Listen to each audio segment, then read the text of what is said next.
Krishna, all my dear ones. Vidur का स्थान महाभारत में बहुत ही महत्वपूर्ण रहा है। इन्होंने सत्य में स्थापित होकर कुछ नीति बताई जो मैं आपको यहाँ बताने जा रही हूँ। मूर्ख कौन कहलाते हैं? बिना ज्ञान के ही घमंड में चूर रहने वाले, दरिद्र होकर भी बड़े बड़े मंसूबे बांधने वाले और बिना परिश्रम के ही धनवान बनने की इच्छा रखने वालों को बुद्धिमान लोग मूर्ख समझते हैं। जो अपना काम छोड़कर दूसरों के कर्तव्य पालन में लगा रहता है तथा मित्रों के साथ गलत कार्यों में संलग्न रहता है, वह मूर्ख कहलाता है। जो ना चाहने वाली चीज़ों की इच्छा करता है और चाहने वाली चीज़ों से मुंह फेर लेता है और अपने से शक्तिशाली लोगों से दुश्मनी मोल लेता है, वह मूर्ख आत्मा कहलाता है। जो शत्रु को मित्र बनाता है और मित्र से ईर्ष्या द्वेष करते हुए उसे दुख पहुंचाता है तथा हमेशा बुरे कार्यों को ही आरंभ करता है, वह मूर्ख विचार वाला कहलाता है। हे भरत कुल श्रेष्ठ धृतराष्ट्र, जो अपने कार्यों के भेद खोल देता है और हर चीज़ में शक करता है और जिन कार्यों को करने में कम समय लेना चाहिए उन्हें करने में अत्यधिक समय लगाता है, वह मूर्ख कहलाता है। जो पितरों का श्राद्ध नहीं करता और ना ही देवताओं की पूजा अर्चना करता है और ना ही सज्जनों से मित्रता करता है, वह मूर्ख विचारों वाला कहलाता है। जो बिन बुलाए ही किसी सभा स्थान पर पहुंच जाता है और बिना पूछे ही बोलता रहता है तथा अविश्वसनीय लोगों पर भी विश्वास करता है, वह मूर्ख है। जो स्वयं गलती करके भी आरोप दूसरों पर मढ़ देता है और असमर्थ होते हुए भी क्रोधित हो जाता है, मूर्ख कहलाता है। जो अपनी ताकतों और क्षमताओं को ना पहचानते हुए भी धर्म और लाभ के विपरीत जाकर ना पा सकने वाली वस्तु की कामना करता है, वह व्यक्ति इस संसार में मूर्ख कहलाता है। हे राजन, जो किसी को अकारण ही दंड देता है और अज्ञानियों के प्रति श्रद्धा से भरा रहता है तथा कंजूसों और कृपणों का आश्रय लेता है, उसे मूढ़चित्त वाला कहा जाता है। बुद्धिमान या पंडित कौन है? अपने वास्तविक स्वरूप का ज्ञान, उद्योग, दुख सहने की शक्ति और धर्म में स्थिरता, ये गुण जिस मनुष्य को पुरुषार्थ करने से नहीं रोक पाते, वही बुद्धिमान या पंडित कहलाता है। अच्छे कर्मों को अपनाना और बुरे कर्मों से दूर रहना, साथ ही परमात्मा में विश्वास रखना और श्रद्धालु भी होना, ऐसे सद्गुण बुद्धिमान और पंडित होने का लक्षण है। क्रोध, हर्ष, गर्व, लज्जा, उदंडता तथा स्वयं को पूज्य समझना, ये भाव जिस व्यक्ति को पुरुषार्थ के मार्ग सतमार्ग से नहीं भटकाते, वही बुद्धिमान या पंडित कहलाता है। जिस व्यक्ति के कर्तव्य, सलाह और पहले से लिए गए निर्णय को केवल काम संपन्न होने पर ही दूसरे लोग जान पाते हैं, वही पंडित कहलाता है। जिस व्यक्ति के कर्मों में ना ही सर्दी, ना ही गर्मी, ना ही भय और ना ही अनुराग, ना ही संपत्ति और ना ही दरिद्रता विघ्न डाल पाते हैं, वही पंडित कहलाता है। जिस व्यक्ति का निर्णय और बुद्धि धर्म का अनुसरण करती है और जो भोग विलास और त्याग कर पुरुषार्थ को चुनता है, वही पंडित कहलाता है। ज्ञानी और बुद्धिमान पुरुष शक्ति के अनुसार काम करने के इच्छा रखते हैं और उसे पूरा भी करते हैं तथा किसी वस्तु को तुच्छ समझकर उसकी अवहेलना नहीं करते।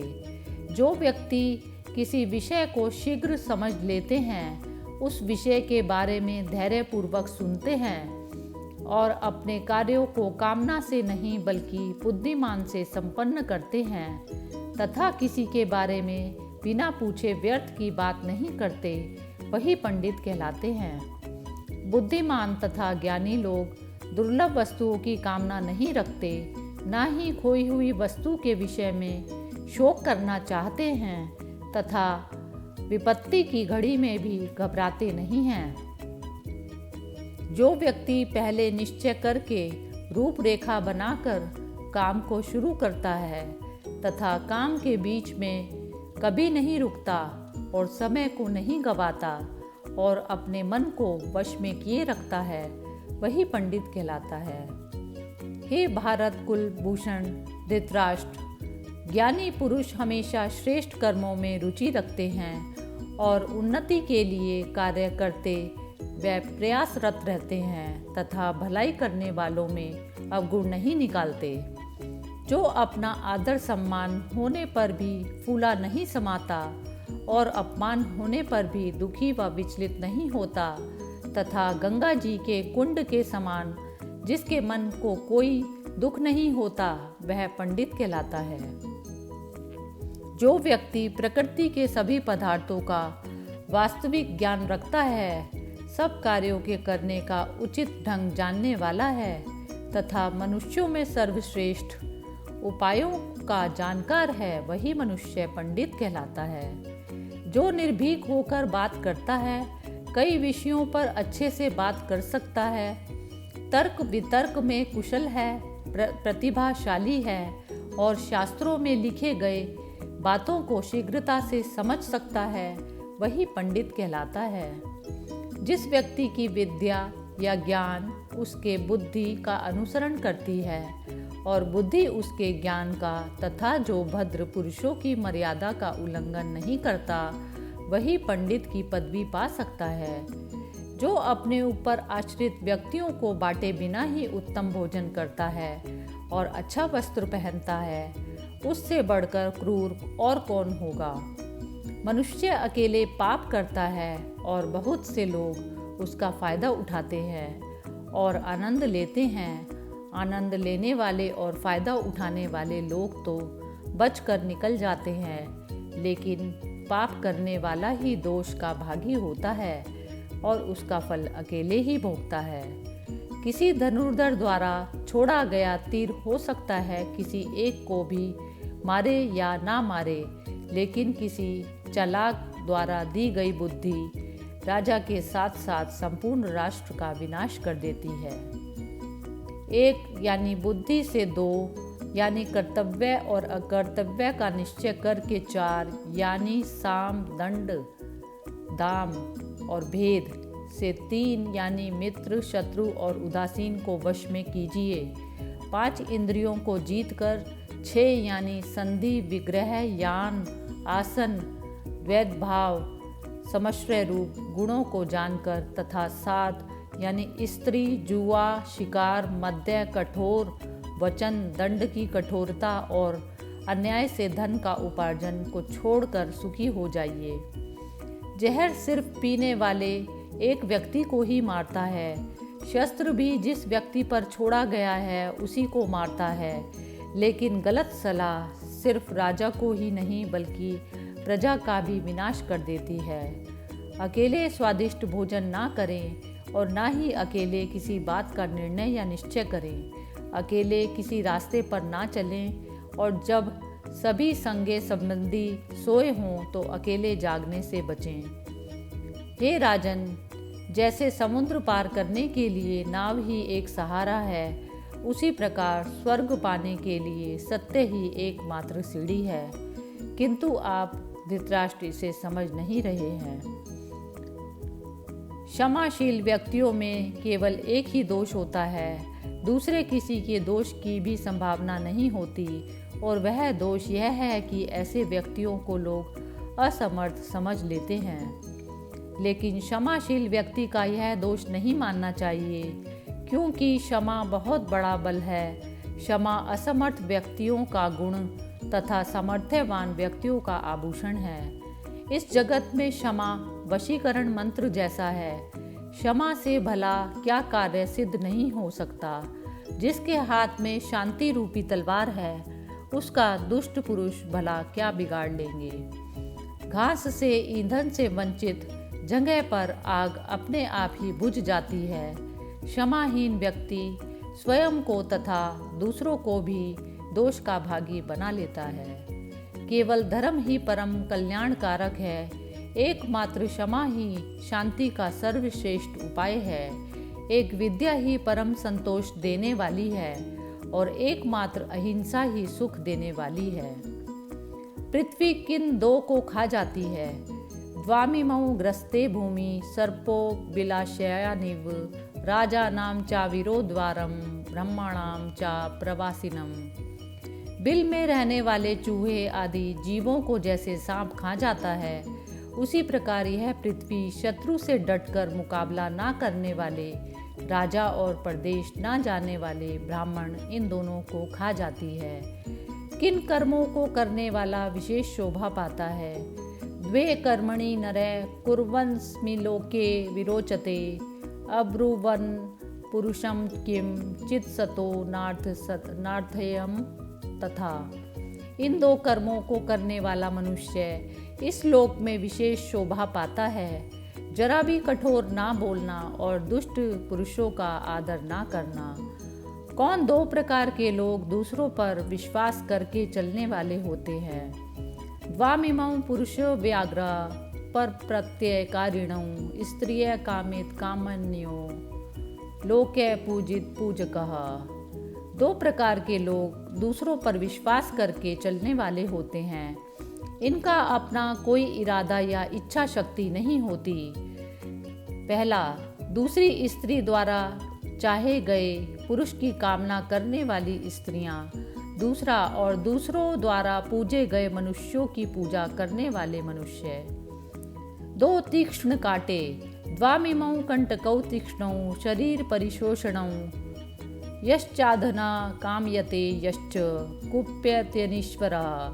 ये दो तीक्ष्ण कांटे के समान शरीर को बंध देते हैं।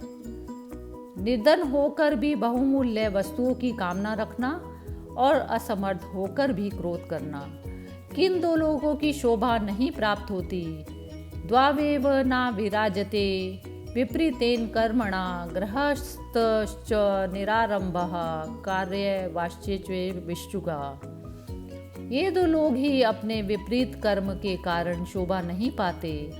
आलसी या अकर्मण्य गृहस्थ, प्रपंच में संलग्न सन्यासी। कौन स्वर्ग से भी ऊपर स्थान पाते हैं? द्वामिमौ पुरुषो राजन स्वर्गस्य परितिष्ठत प्रभुश्च क्षमया युक्तो दरिद्रश्च प्रदानवान। राजन, ये दो प्रकार के पुरुष स्वर्ग से भी ऊपर स्थान पाते हैं। शक्तिशाली होने पर भी क्षमा करने वाला और निर्धन या गरीब होकर भी दान करने वाला। धन के दो दुरुपयोग। न्यायगतस्य द्रव्यस्य बोधवयो द्वातिते क्रमौ अपात्रे प्रतिपत्तिश्च पात्रे चा प्रतिपादनम। न्यायपूर्वक कमाए गए धन के ही दो दुरुपयोग हो सकते हैं, अपात्र को दिया जाना और सत्पात्र को ना दिया जाना। किन दो को डुबा देना चाहिए? द्वावंभसी निवेष्टवौ गले बोधया दृढ़म शिलाम धनवंत मदातारम दरिद्रम चात पस्पिनम।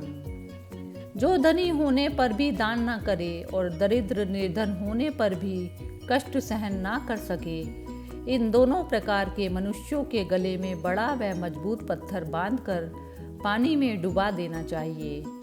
किनको उच्च गति प्राप्त होती है?